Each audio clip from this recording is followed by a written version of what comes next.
अस्सलाम वालेकुम नाज़रीन, सिंध अजरक में ख़बरुनि जो सिलसिलो जारी है। तव्हां सां डोकरी में ख़बर शेयर कंदा हलूं। डोकरी में पीपल्स पार्टी हिकु कार्नर गॾिजाणी में वर्करनि ऐं अॻुवाननि वफ़ाक़ी हुकूमत के अवाम दुश्मन हुकूमत करार ॾेई छॾियो आहे। डोकरी में पीपल्स पार्टी तालके डोकरी वर्करनि ऐं अॻुवाननि शहीद बेनज़ीर भुट्टो जी वरसी जे हवाले सां हिकु कार्नर गॾिजाणी थी, जंहिंमें बिलावल हाउस जे तर्जुमान जमील अहमद सुमरो MNA ऐं PP ज़िले सदर खुर्शीद अहमद जूनेजो, ज़िले जनरल सेक्रेटरी इजाज़त अहमद लगारी, MPA हिज़्बुल्लाह बुखियो, PP ज़िले इंफॉर्मेशन सेक्रेटरी इमरान जतोई ऐं ॿियनि अॻुवाननि समेत कारकुननि वॾे अंग में शिरकत कई।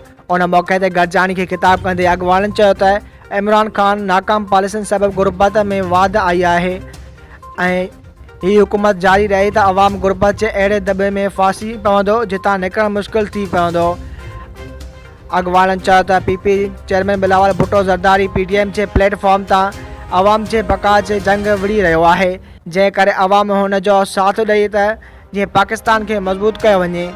हुननि चयो त शहीद बेनज़ीर भुट्टो मुल्क में जमहूरियत खे बहाल करण लाइ जान जी क़ुर्बानी ॾेई छॾी, पर पोइते न हटी ऐं हाणे संदसि पुटु बिलावल पिणु उन जे वाट ते हली रहियो आहे। उन मौक़े ते पीपल्स पार्टी जे वर्करनि ऐं अॻुवाननि उज़्म कयो त हिकु 27 दिसंबर ते गड़ी ख़ुदा बख़्श पहुची अवाम दुश्मन हुकूमत ख़िलाफ़ तहरीक में साथ ॾियण जो सबूत ॾींदा ऐं हीअ तहरीक इस्लामाबाद में हुकूमत जे ख़ात्मे ऐं जमहूरियत जे बहाली सां ख़तमु थींदी।